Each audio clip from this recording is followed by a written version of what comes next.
Ladies and gentlemen, our next speaker really does not need an introduction to this audience. Dr. Roger Leir has been solely, I would say almost solely, responsible for the modern implant research, okay? Yes, abductees do get implants.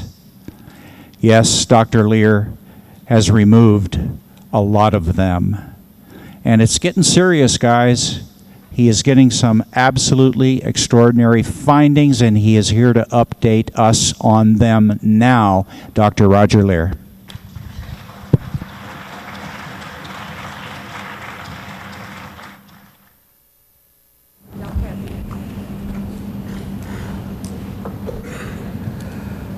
They gave me a stool.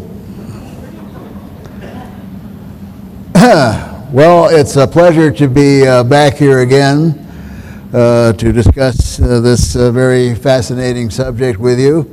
Has everybody had lunch? Oh, okay. Well, those of you that haven't, I feel for you because I haven't either. But anyway, we have a lot of material to cover in just a very short time. I'd like to make one special announcement.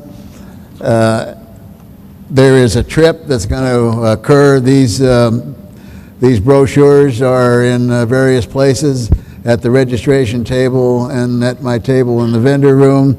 It's a wonderful trip to Egypt, and the date is May the 5th through the 17th. George Norrie from Coast to Coast AM, where he possibly will be there broadcasting live. So if you can make it and you want more information, there's only 25 people that are going to be allowed to go. So please find out more about it. I'd like to thank Bob Brown and the UFO Congress for giving me the opportunity to do this presentation today. I'm going to present some new material that you have not heard about before. And this is based on the 15th surgery that we've done for removal of alien implants. We'll simply call this case file SC0010908. And if I can work this machine, we'll go on. Now, the patient has been using a pseudonym. His name is John Smith. He's 47 years old, and he is married with 3 children. He resides in Southern California, and his occupation just happens to be a physical scientist. So very strange things involved in this case. He has a positive alien abduction history, and as you know, ANS research has a very strict set of protocols and criteria that we use before any surgery is performed.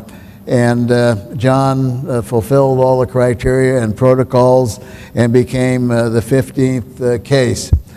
The area of concern here is the second toe of the left foot.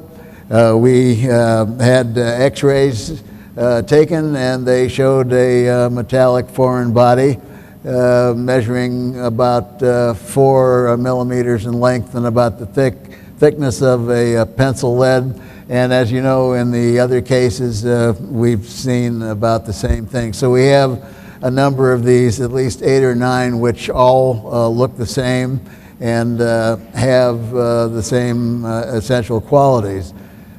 What's unusual, another thing that's unusual about this case is when we did the scientific study of what we have here, we find it's sort of an embodiment of all the other 14 cases.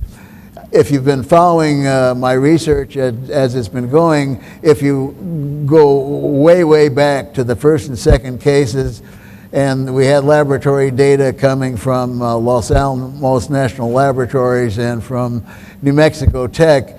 If you remember, they didn't know what these samples were. This was a blind study, and they came back with a conclusion that these are a meteorite-like samples. And as you know, people don't step on meteorites or whack them with their hand, otherwise they'd have a very big hole, and probably not much material would be embedded in it. Once the x-rays are taken, then we know that there's an object there. We use a CAT scan, and the CAT scan will give us the approximation of where the object lies, and we're able to then do the surgery more specifically. I told you it was about 3 to 5 millimeters. It's radio dense. That means that it appears in an x-ray about the thickness of a pencil lead. Second toe again. Estimated date of insertion was February the 28th of 2008. And how do we know that?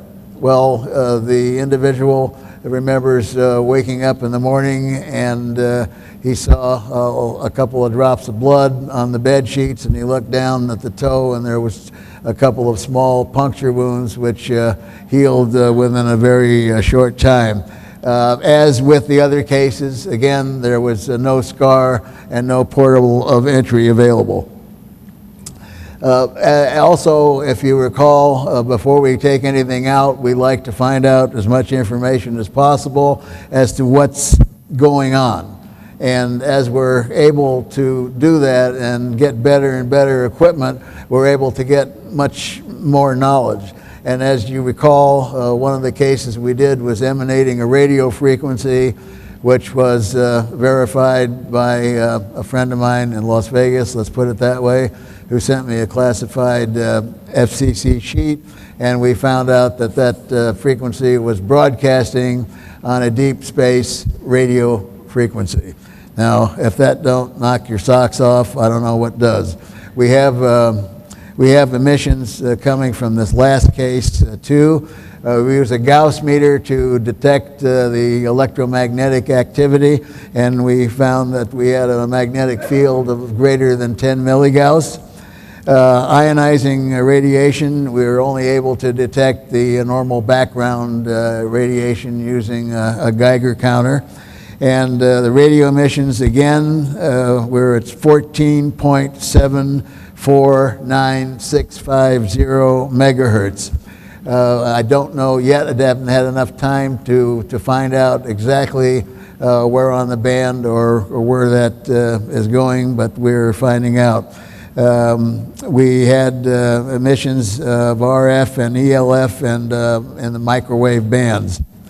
Also, you may have been told, but we're offering everyone that comes to the conference, and it's at least within the sound of my voice, if anybody's here or not in the room but are at the conference and you talk to them and you feel maybe they might have an implant of something and of whatever, and they would like to know more about it, we have a very expensive $90,000 piece of equipment sitting right outside the door here with Open Minds.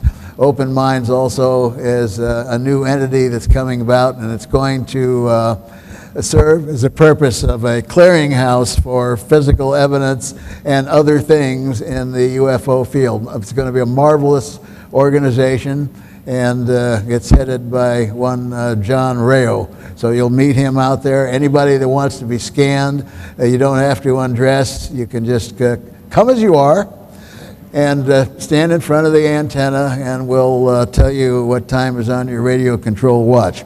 So that'll be right after my presentation, right outside the door in the back of the room. We'll go on here. The surgery date was September the 6th, 2008, and in time, looking at total time, that was not long ago. I was used although it's in the foot, I use sometimes a general surgeon, because my time, I find, is better spent sort of as a surgical director, because this was being filmed for a production that was supposed to appear on the A&E channel. So I'll go into a little divergence about that. It was an excellent program, and we had it in our contract that there would be no debunkers and no skeptics. things would be told and the scientific data would be told up to date of the findings. They had a couple of focus groups that came in and looked at the hour pilot. This was going to be a series, and the series was to be called Alien Intent. They looked at the series and they came up with a bunch of real weird stuff and said they would only pick up the show if it had debunkers and skeptics in it, and we said no.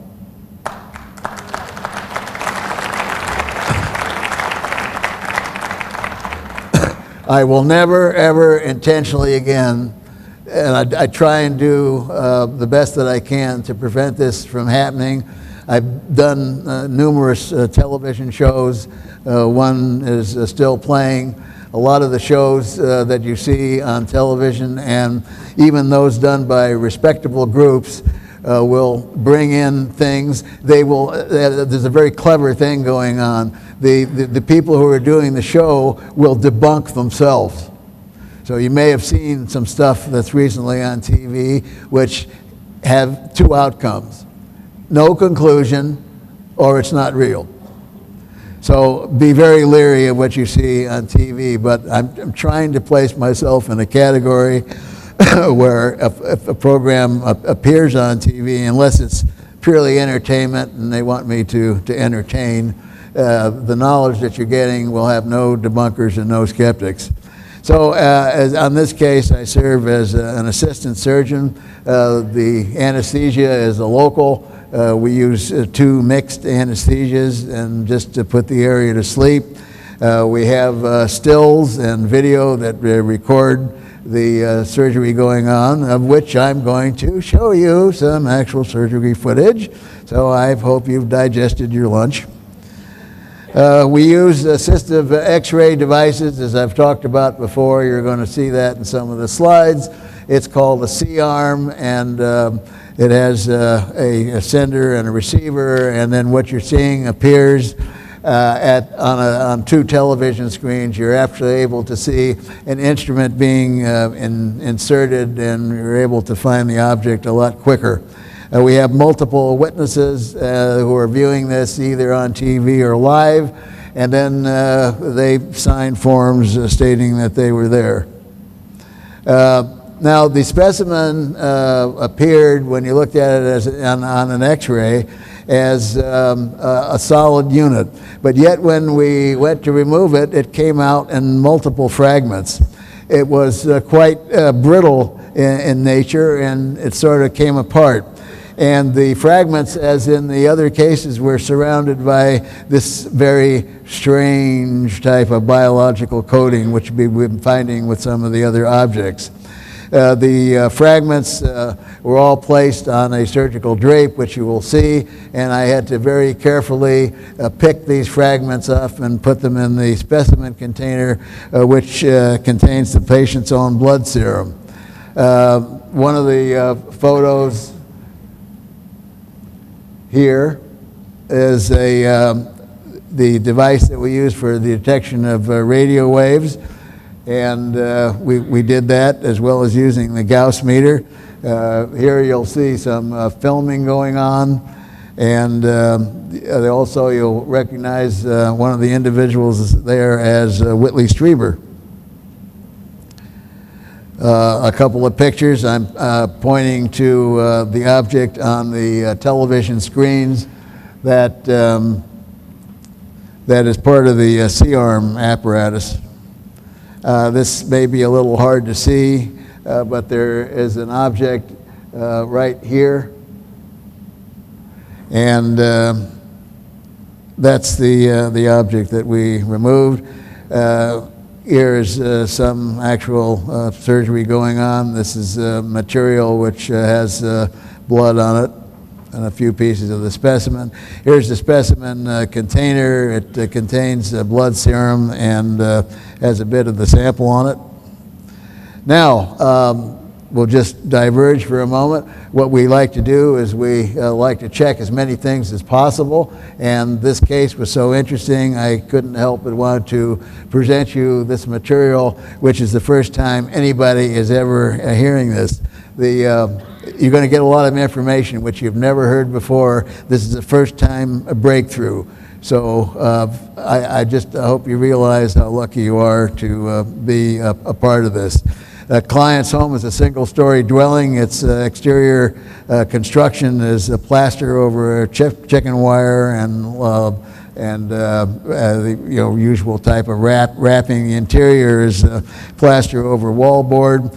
There's a number of magnetic anomalies that we found. The exterior of the master bedroom wall, above and below, but mainly below the window, showed some magnetic properties.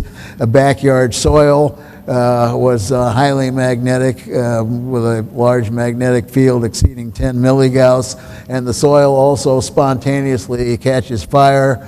We took samples and had some soil analysis done and found that the soil has an extremely high bromine content. He had a fiberglass boat that was in the driveway, and the fiberglass was also highly magnetic, which I don't know how that can happen. There was anomalies also of a Cadillac automobile that the individual drives. The interior of the house had numerous magnetic anomalies. All the utensils in the kitchen drawers, including things that absolutely should not be magnetic, such as those wooden salad serving forks and spoons and other utensils that were either plastic or made of wood. They are not supposed to be magnetic. The kitchen cupboard hinges were highly magnetic, and some of them contained only one pole of the magnet. Unipoles are not supposed to exist, but evidently they do. The non-metallic kitchen counters also were magnetic. The interior master bedroom wall, again around the windows and confluent areas which we found on the outside, was also magnetic. I hope you can see this. This is a drawing of the house, and it indicates areas of a large amount of magnetism. There was a avocado tree that was growing in the backyard, and we set the Gauss meter on a limb of the avocado tree, and it pegged the Gauss meter at 10 milligauss. Now, if you've ever seen excuse me, an avocado tree that was magnetic, please get in touch with me at once. I would hate to eat the fruit off of that tree and have it stick to the metallic buttons on my shirt or something like that. Have a taco. They wouldn't want to make guacamole out of that, I think. All right, now in addition to this, we were able to dim the lights in the bedroom, and using 3 different frequencies of ultraviolet light, we found, again, this is the first time, so enjoy it. It's for real. Here's a picture of it. I hope you can see it. We found 2 small childlike handprints on the wall which were phosphorescing, and they only have 4 fingers. I don't have any friends that have 4 fingers that I know of. Here's another one. Look carefully.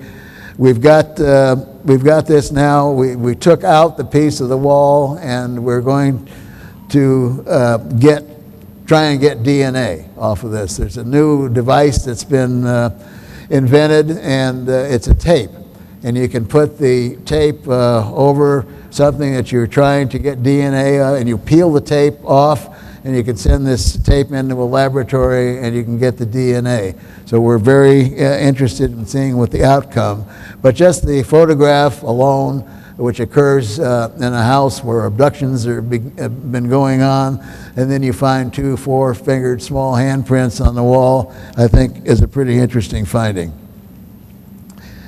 48 hours, here's another weirdo.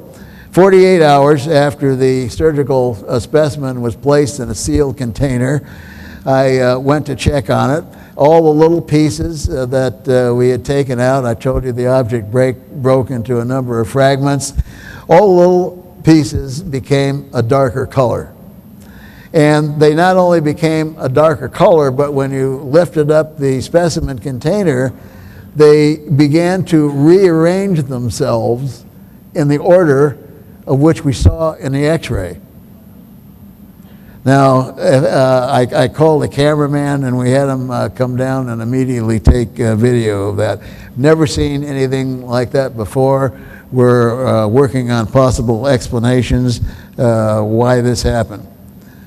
Okay, now this is going to be video, I think.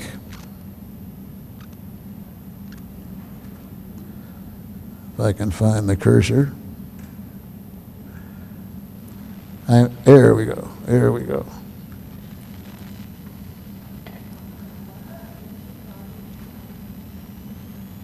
This should work. There we go. Okay, get ready. I'm going to shut up. I'm going to shut up. Watch the surgery. If you feel bad, why, you'll find a bag in the seat in front of you, in the pocket. Pull it out. You'll know what to do. Yep. Okay. So, what I plan to do is just make a small little nick. Are you all right here, guy? Yeah. And see if we can actually be lucky.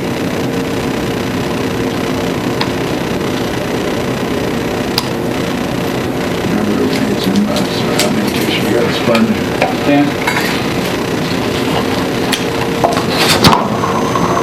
Most of my surgeries. I have to explain to you that this is all unedited footage. Let's try again. You'll see the camera sometimes running on the floor or the ceiling, which is constantly running.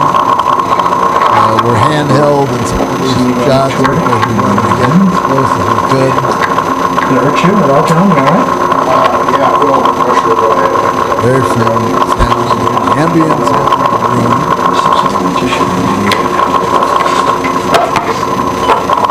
That's the screen, two screens that we look at.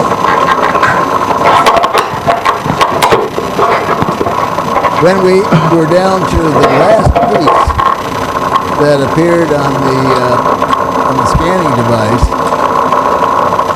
we were just about ready to go and remove that piece, shut the equipment down because we weren't really looking for it. We turned it back on. That piece was no longer visible. Pinch it for a minute, we'll slow down, I'm bleeding. Where did it go? What happened? Coming out real quick, so it's not. We don't have a I'm trying to do clue. it for different positions. Move this toilet like this. It was not there. Excellent. We did not remove it. See my fingers well. Not his toe.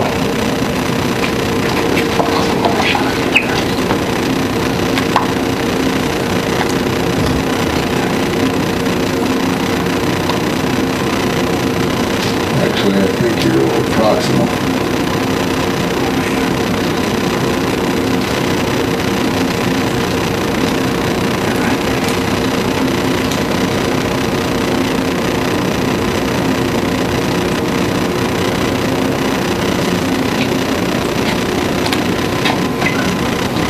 Everybody doing okay? Anybody need a shot of composine or anything?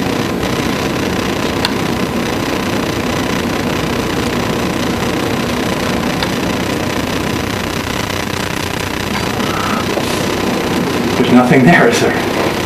Doesn't appear to be anything visible. Well, I think we've say that again. Say that again. Take one more quick shot and take it from there.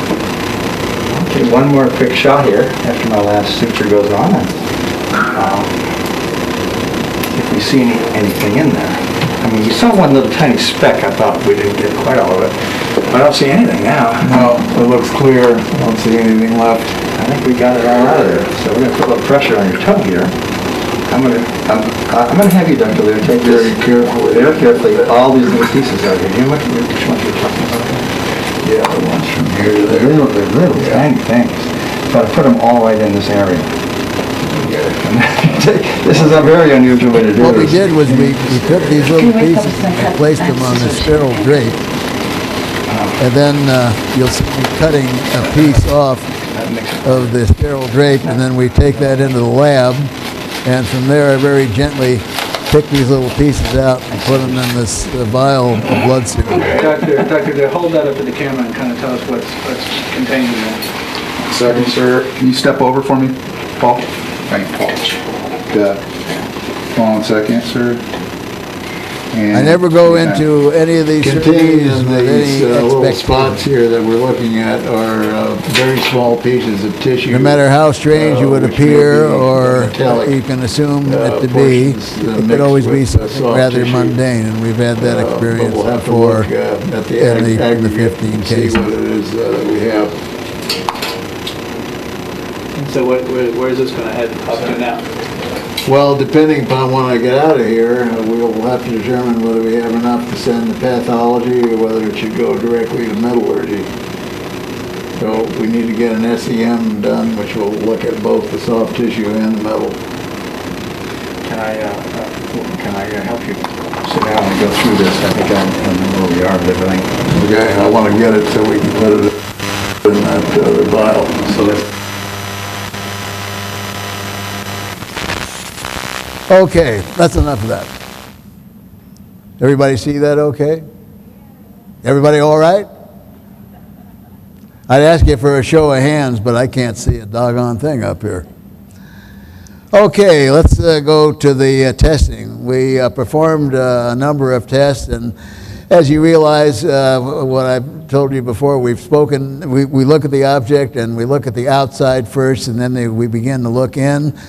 So we do some optical microscopy and get to see what the thing looks like with some magnification, and then we do SEMs, which is scanning electron microscopy, and EDX, which is X-ray dispersive X-rays, and that tells us what the object is basically made out of as far as the elements are concerned.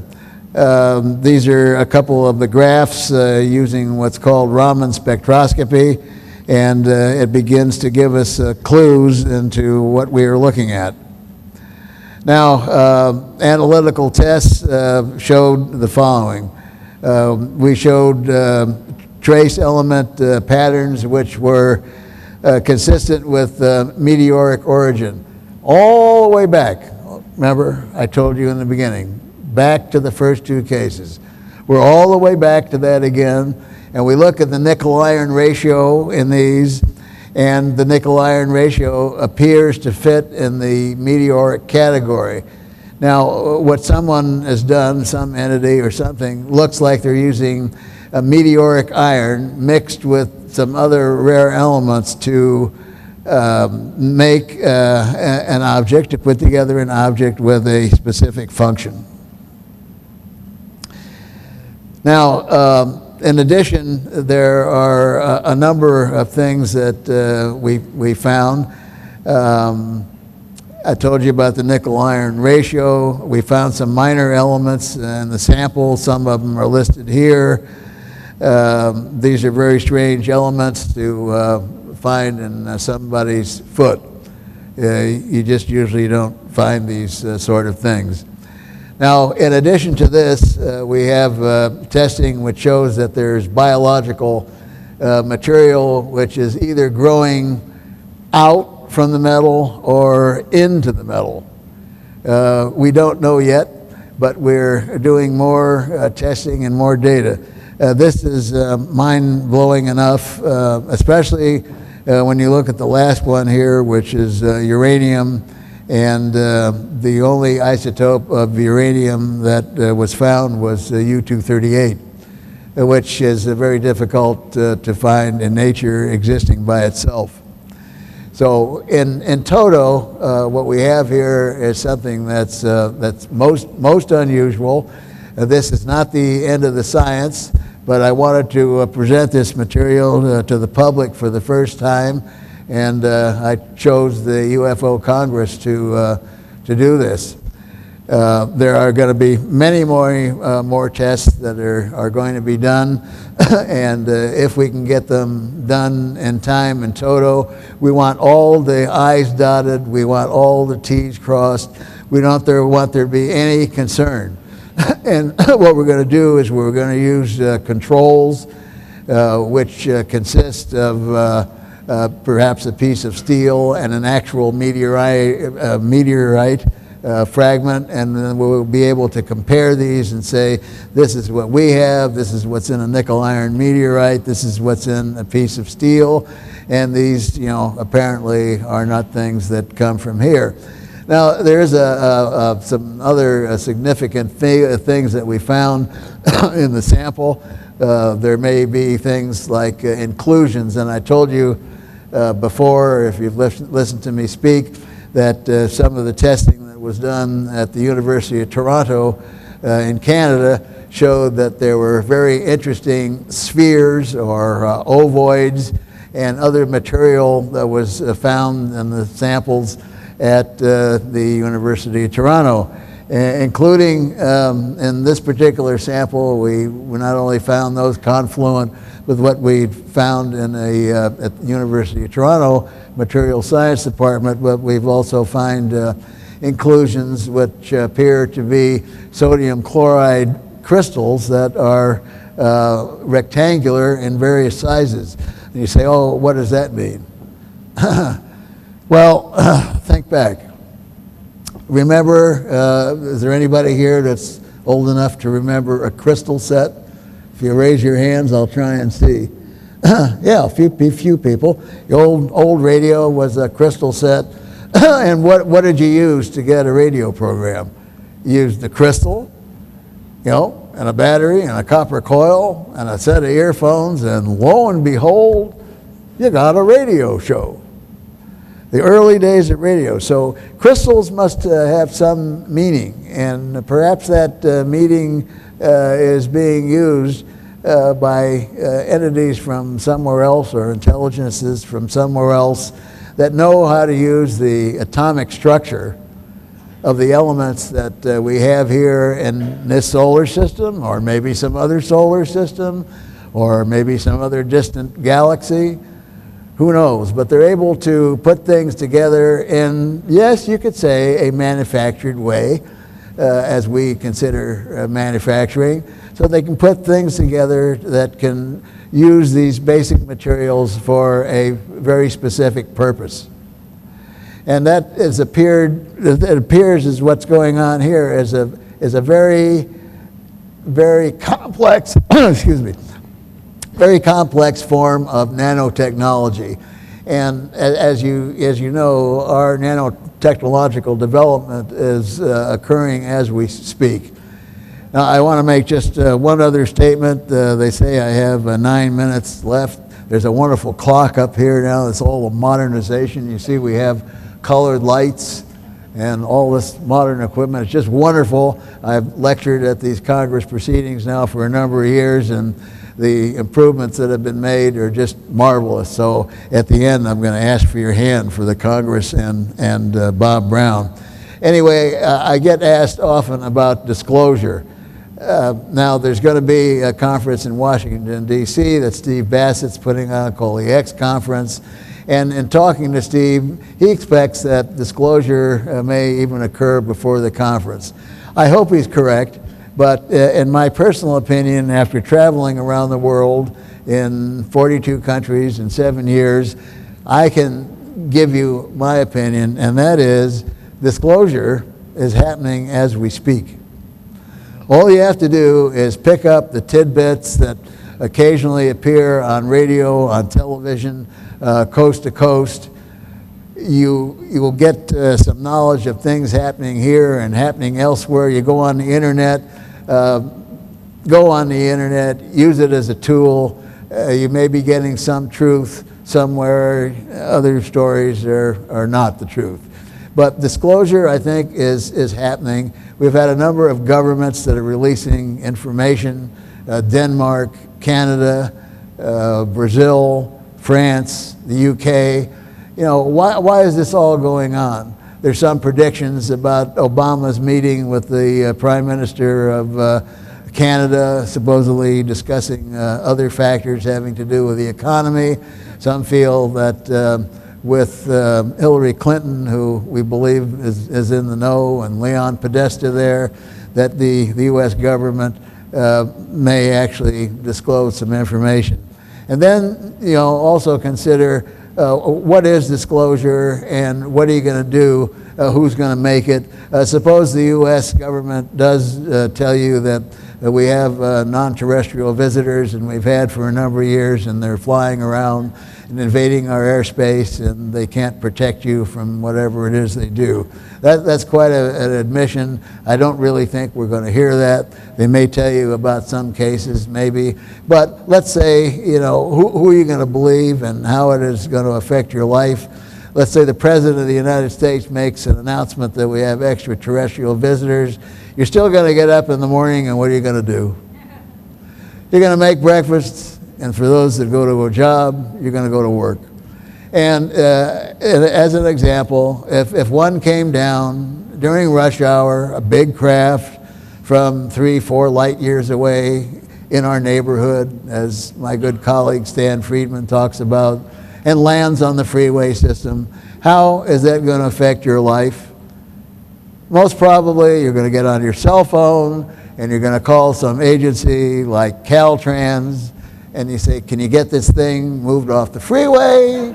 Because I got to get home, I got to feed my cat, my wife expects me for dinner, I got to stop at Albertsons and pick up something. But yeah, it's nice. We have visitors now from somewhere else, but please don't let them interfere, because I got to get up in the morning. I got to go to work. So how much difference is it really going to make in our lives? And I don't think that the other side of the coin, where you watch movies and they're going to come and eat us, or they're like walking zombies and they come out and do all kinds of nasty things and come back from the dead and they bleed green and all over your carpet. I don't think, if they wanted to eat us, they would have eaten us years ago. Food for thought. Anyway, if you want to help with disclosure, tell a friend, tell an enemy, tell somebody. They won't think you're crazy anymore. Believe me, kids talk about this stuff. Do something. Be active. Be proactive in the subject of getting the information out. Go to my table. I have some books. I have some DVDs. Go to Stan's table, one of the other speakers. Buy some of their things. If you've already read it or you've already seen the video, take it. Give something away as a birthday, Christmas, New Year's. Give it to your wife for anniversary or something. Give something to somebody. Spread the word. That's the easiest way to do. Pick out a good DVD and say, here, look, here's a present for you. Take it home. Yeah, I only spent $10, but that's okay. It's a worthwhile present. Go ahead, take it home and enjoy it. If you have any questions, I'll be happy to talk to you. And by all means, if you have children or grandchildren, listen to what they have to say. Because I think that the human race is being genetically manipulated, and I hope in the right direction. And if you listen to what kids or your grandchildren have to say, really listen, it seems like they're in tune with a knowledge that they don't have to read out of a book. They've got it. They've got it already. And so the future of the earth is in the hands of our children. It's in the hands of our grandchildren. And so listen to what they have to say, and then make comparisons about, your neighbor's young daughter. My young granddaughter is 9 years old, and every time we go out in the car, and she knows what I do, but I don't think she's very impressed. But she's always in the car. She's always looking out the window, looking at the sky. And she sees, something like an airplane from a peculiar standpoint, and it doesn't have flashing lights on it, and she'll say, is that a UFO? And I'll say, no, that's probably Southwest coming in for a landing at LAX. And she's really disappointed because she wants to see a UFO. So listen to what kids have to say in depth. Be amazed. I've never had a parent or a grandparent ever tell me anything that I was wrong. Because if you listen to what kids have to say, you're going to be impressed. You're going to say, oh, where did they get that from? You've been watching a lot of TV. But it isn't on TV. And believe me, there are cultures still on this planet that don't have TVs. There are still people without food, without shelter in this day and age, which is impossible to believe. But there are people starving right here in our own country. But if you talk to any of them and they're surviving, the young people are going to tell you the same thing. So with the 2 minutes I have remaining, I'm going to finish 2 minutes early, and I thank you very much. If you want to come to my booth, I'll sign books.